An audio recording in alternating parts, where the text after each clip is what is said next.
Triste, triste, triste comme nouvelle, les amis, la disparition de Joel Tafak, autrement appelé Landry Nguemo, l'international camerounais, s'en est allé.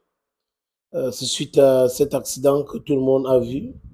Moi, mon éducation ne me permet pas de poster des vidéos, des photos des gens dans une situation de tristesse.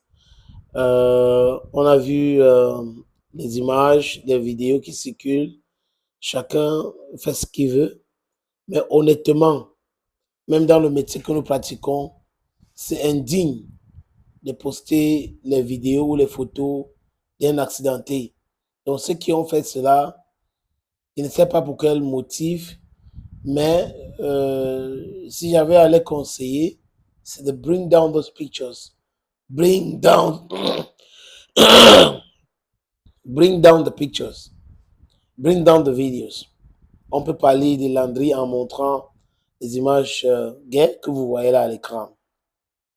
Landry a joué à FC Nancy en France, Girondins de Bordeaux en France. Landry a joué à Glasgow Rangers en Écosse, au Royaume-Uni. Landry aussi a joué en Turquie entre 2017 et 2019.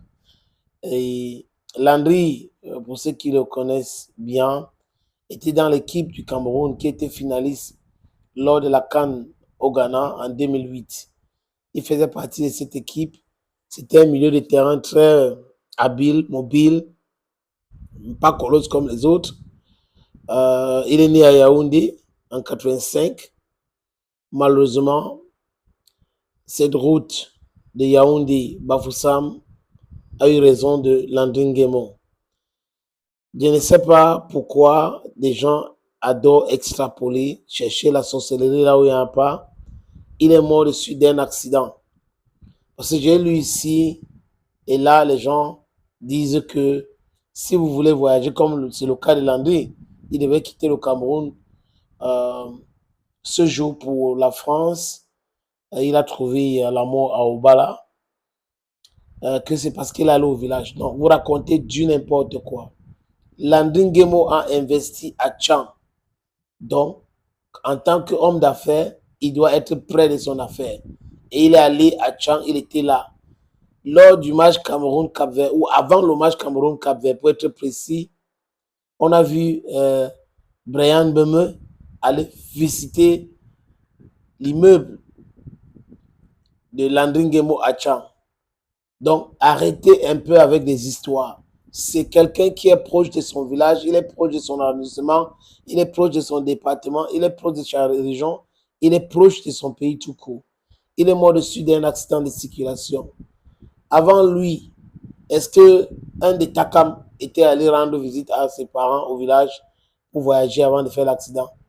Avant lui, est-ce que Madame Foning était allée rendre visite à quelqu'un ou aller rendre visite à quelqu'un avant de faire l'accident?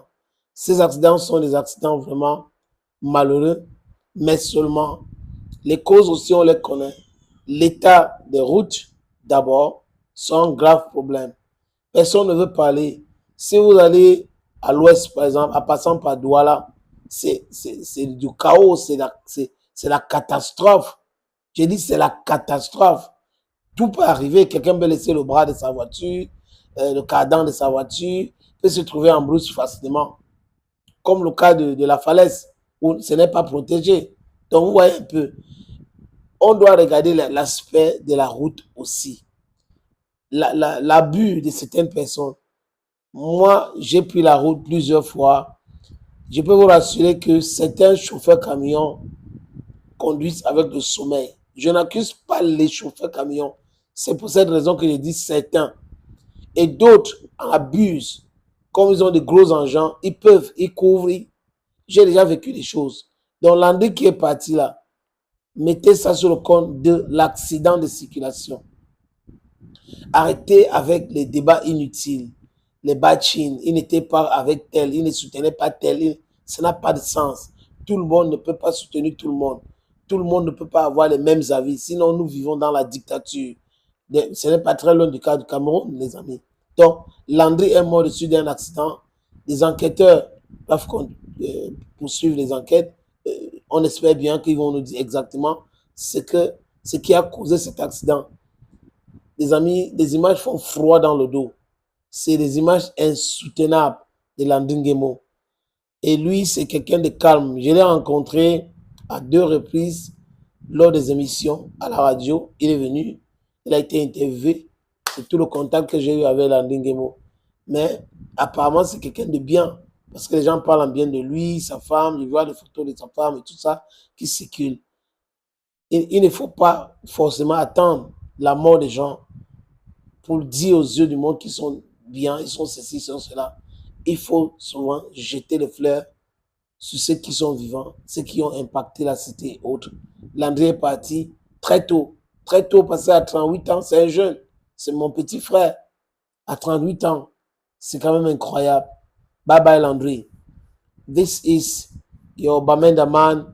This is your Ikona man. This is your Ngi man. This is your Bakure man. And as you know, I'm proudly anglophone. Il veut juste te passer un message. Nothing should push somebody to do something that the person doesn't want. I see a lot of people come and say, why don't you speak in English and all that? You are capable of doing the talking and analysis in English. Go ahead and do it. Don't ask me to do it for you. If you can do it, do it. I'm using a language best to those who are my subscribers. That's what I said. So forget about this your sterile debate of why are you speaking this language, why not doing that. I no give a talk language where you want them. If you think, say, if you analyze, go ahead. Use your camera, use the light, use everything, do your research, do it. Nobody's going to stop you. So stop imposing on people, on others, what you want them to do. Do it yourself. I don't go me.